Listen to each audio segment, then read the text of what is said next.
the video in which you got banned got thousands of views within a day. But you have some Yeah. good news for us, don't you?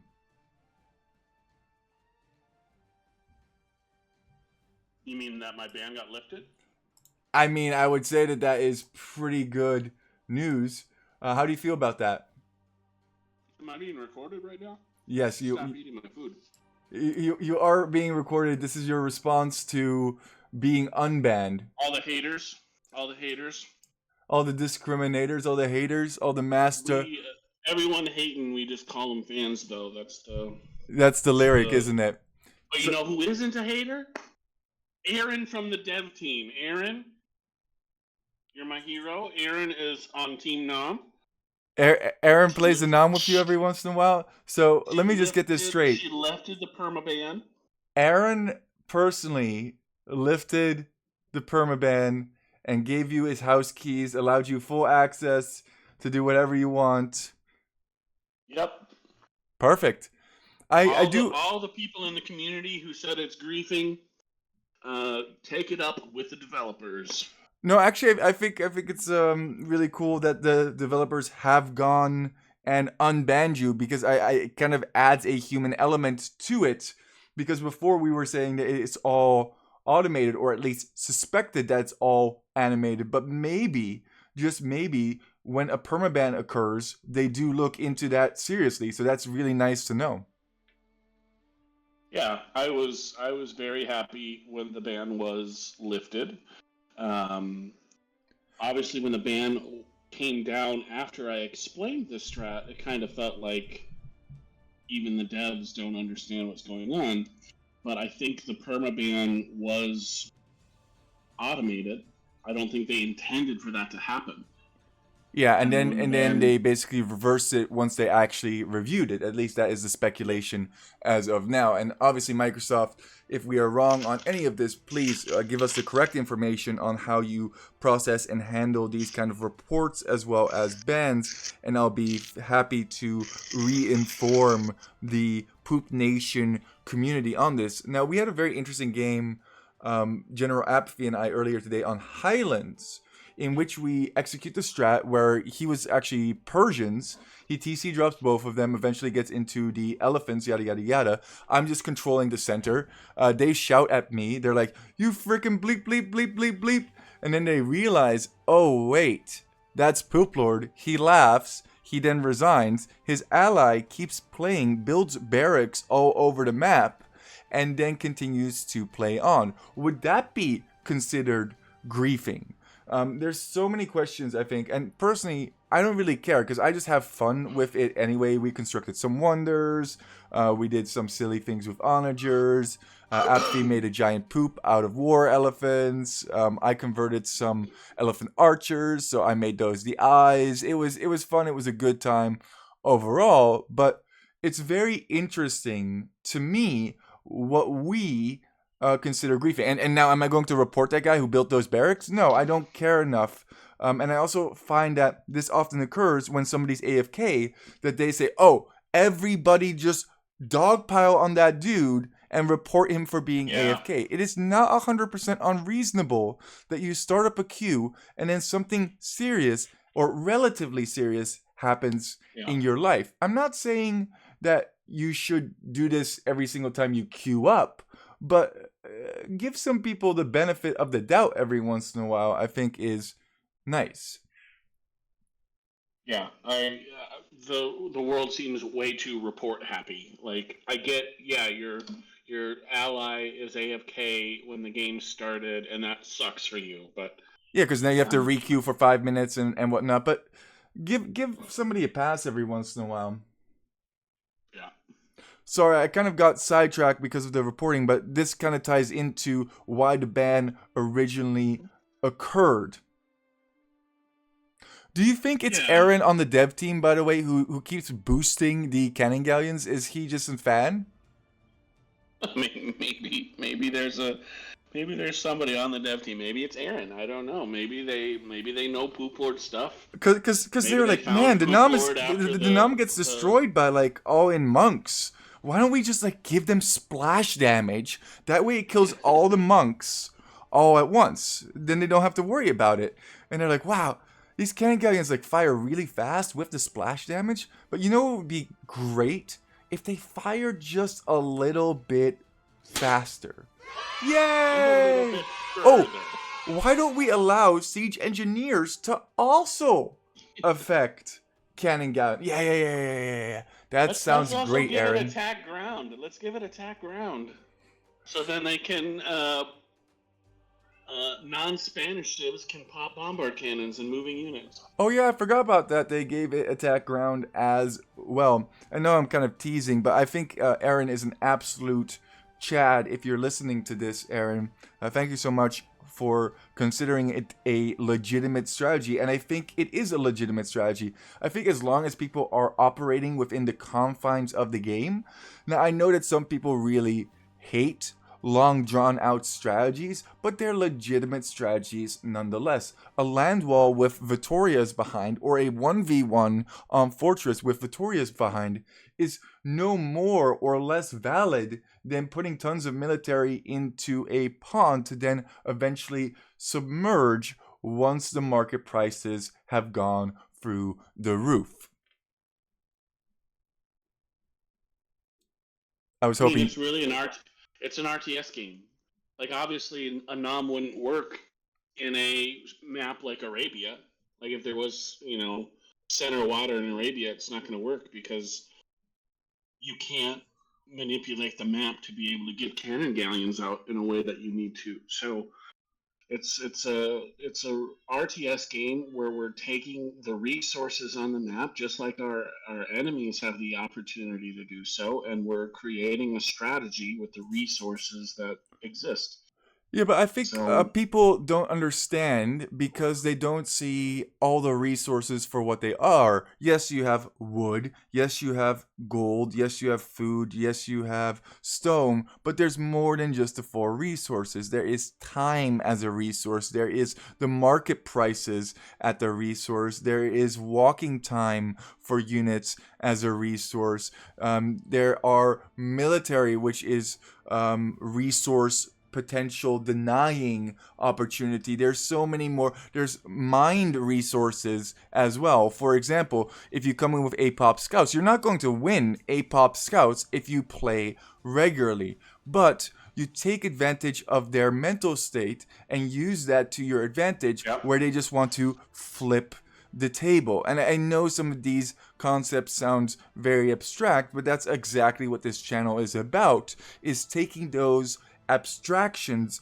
and pushing them to the limit and seeing what is possible. yeah, I mean, one big skill that you didn't mention is stamina.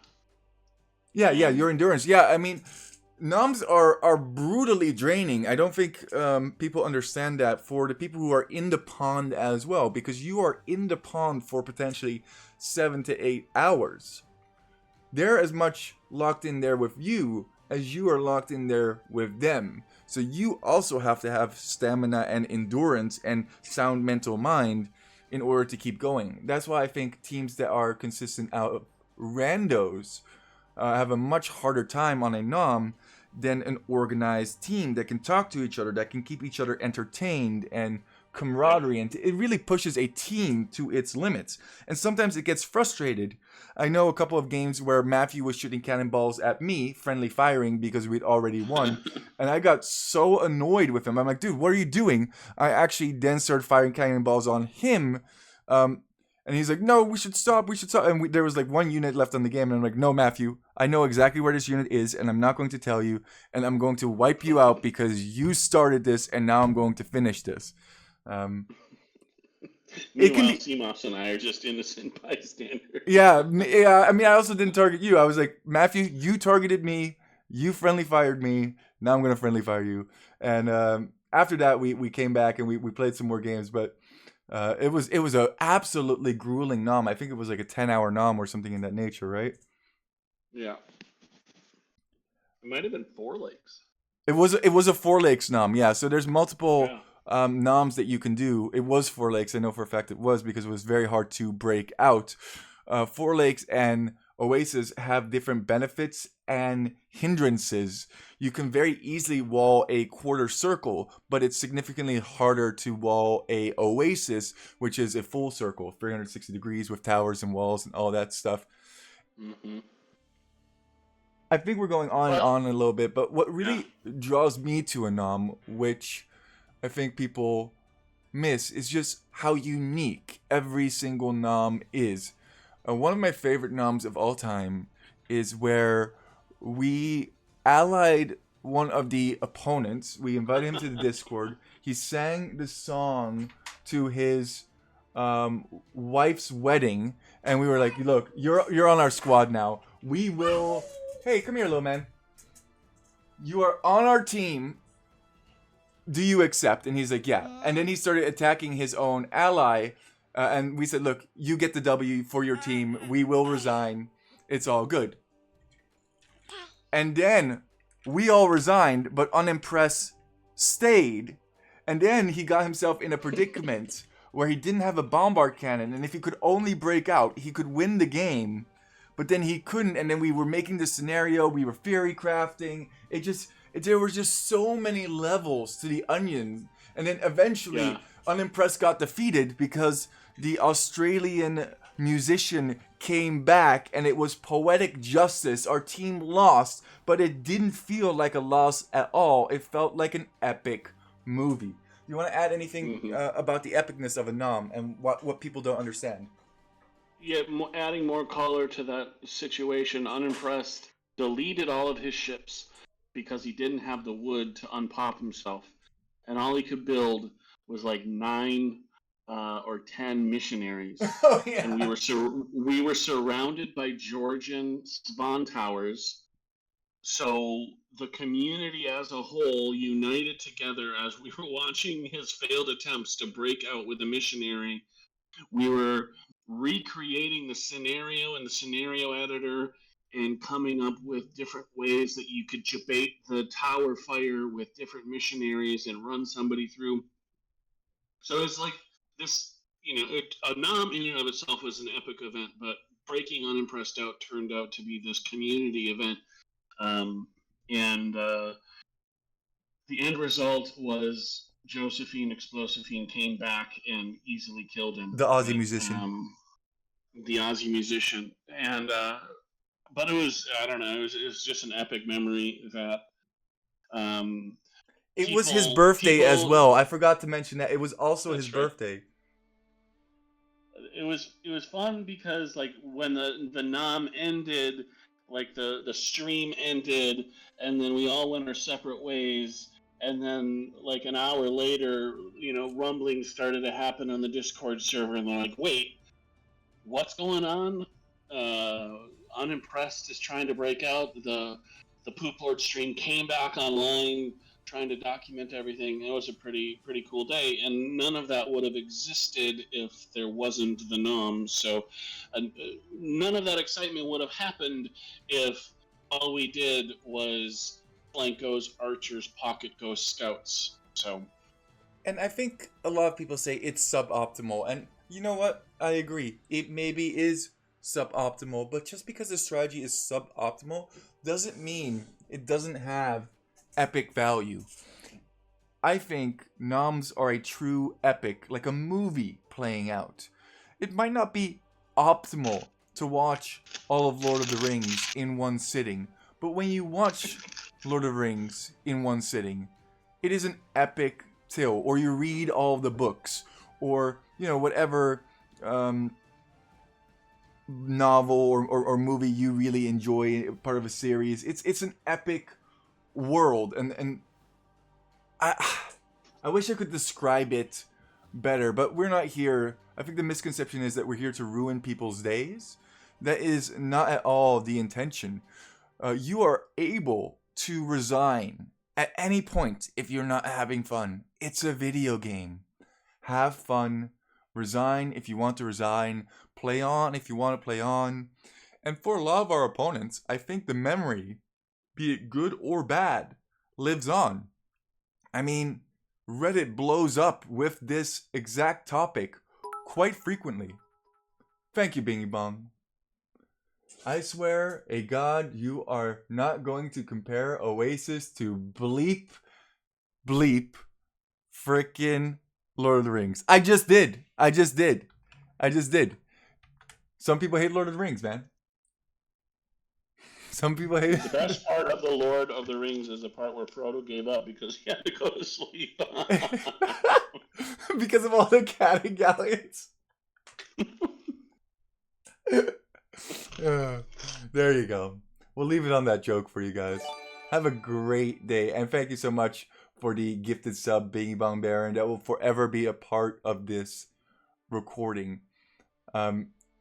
Just to be clear on one thing, I really appreciate all of the donations and viewership and kindness and open-mindedness. It pushes me to keep going and keep showing and keep loving meme strats, but it's not necessary. I don't want you guys to spend your hard-earned money on me if you cannot afford your own life. Live a happy life.